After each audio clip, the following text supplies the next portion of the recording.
হয় স্যাৰ বাস ৰাস্তা থৈ টুপি থৈ এই তাক ভকতীয়া ডেষ্টবিন নাচি আছিলে মানুহৰ জাম লাগি গৈছে গাড়ী যাব নোৱাৰা হৈছে মানুহৰ পৰা স্যাৰ মই বাছ ষ্টেচনহে নাচি আছিলোঁ ঠাইডোখৰ মুকলি আছিলে স্যাৰ গাড়ী অহা যোৱা ৰাস্তাৰ পৰা বহুত আঁতৰত স্যাৰ মই এনেকৈ ৰাস্তাত নাচি ঘৰ চলাই আছোঁ আৰু দেউতাক ট্ৰিটমেণ্টো কৰি আছোঁ ৰাস্তাটো তই ষ্টেজ পাইছ হা ষ্টেজ পাইছ স্যাৰ বাহিৰততো এনেকৈ মানুহ নাছে থানাখন মোৰ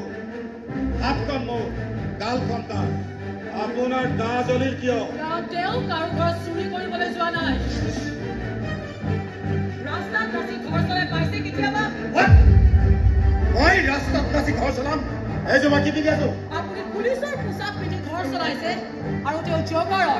দুয়োজনে ঘৰ চলাইছে এতিয়া যেনেকৈ আপুনি তেওঁৰ গালত চৰ মাৰিলে তেওঁ যদি আপোনাৰ গালত চৰ মাৰে তেতিয়া কথাৰ কথাটোহে কৈছো গাত লাগিল যদি চৰি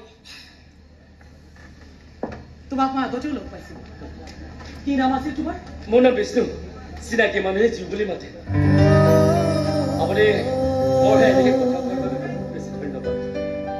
ছাৰ মোক যাবলৈ দিয়ক দেউতাক হস্পিটেলৰ পৰা ৰিলিজ ল'বগৈ লাগে টকা এৰেঞ্জ কৰিব পৰা নাছিলোঁ কাৰণে এনেকৈ অচিনাকি ঠাইডোখৰত নাচিবলৈ গৈছিলোঁ মই আৰু তাত কেতিয়াও নাযাওঁ ছাৰ যাবি যাবি শহুৰৰ ঘৰলৈ জোৱাই কাঢ়িলে এনেকৈ যাবলৈ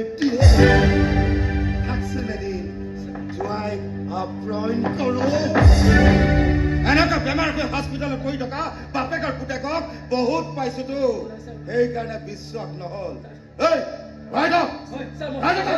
যাবলৈ দিয়ক মেডাম